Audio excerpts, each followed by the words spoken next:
వచ్చే ఎన్నికల గెలిపే లక్ష్యంగా సీఎం జగన్ అయితే కసరత్తు చేస్తున్నారు. గెలుపు గుర్రాలను రంగంలోకి దింపుతున్నారు. ఈ నేపథ్యంలో కొందరు అధిష్టానం నిర్ణయం లేకుండానే ఎవరికి వారే తాము పోటీ చేసే స్థానాలు కూడా ప్రకటించేస్తున్నారు. అదే కోలో మంత్రి ఉషశ్రీ చరణ్ సంచలన ప్రకటన చేశారు. వచ్చే ఎన్నికల్లో తాను పెనుకొండ నుంచి పోటీ చేస్తున్నానని, అధిష్టానం నుంచి తనకు ఆ దిశగా ఆదేశాలు వచ్చాయని కూడా చెప్తున్నారు. కళ్యాణదుర్గం స్థానాన్ని బోయలకు కేటాయించారని నిర్ణయించారని, అధిష్టానం నిర్ణయాన్ని తాను స్వాగతిస్తున్నానని కూడా అన్నారు. ఆమె సామాజిక వర్గ ఈక్వేషన్స్ లో భాగంగానే మార్పు ఉంటుందని అన్నారు. తాము ఎక్కడికెళ్లినా ఒక్కటే నినాదం, అది జగన్ నినాదం అని ఉషశ్రీ చరణ్ చెప్పుకొచ్చారు.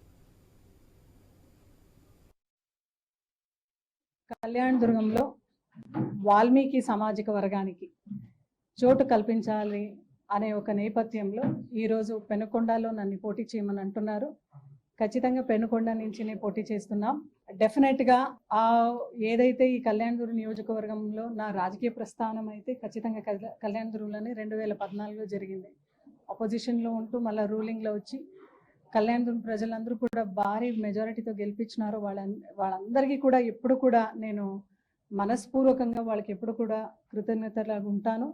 అదేవిధంగా ఏదైతే కళ్యాణదుర్గం డెవలప్మెంట్లో నా లీడర్స్, నా క్యాడర్, మా ప్రజలందరూ కూడా కృషి చేశారో వాళ్ళందరూ కూడా మనస్పూర్వకంగానే ఈ యొక్క మీ మాధ్యమం ముఖాంతరం, మీడియా ముఖాంతరం వాళ్ళందరూ కూడా ధన్యవాదాలు తెలియచేసుకుంటూ, అదేవిధంగా నాకైతే కొత్త రెస్పాన్సిబిలిటీగా ఈరోజు పెనుకొండలో పోటీ చేయమంటున్నారు.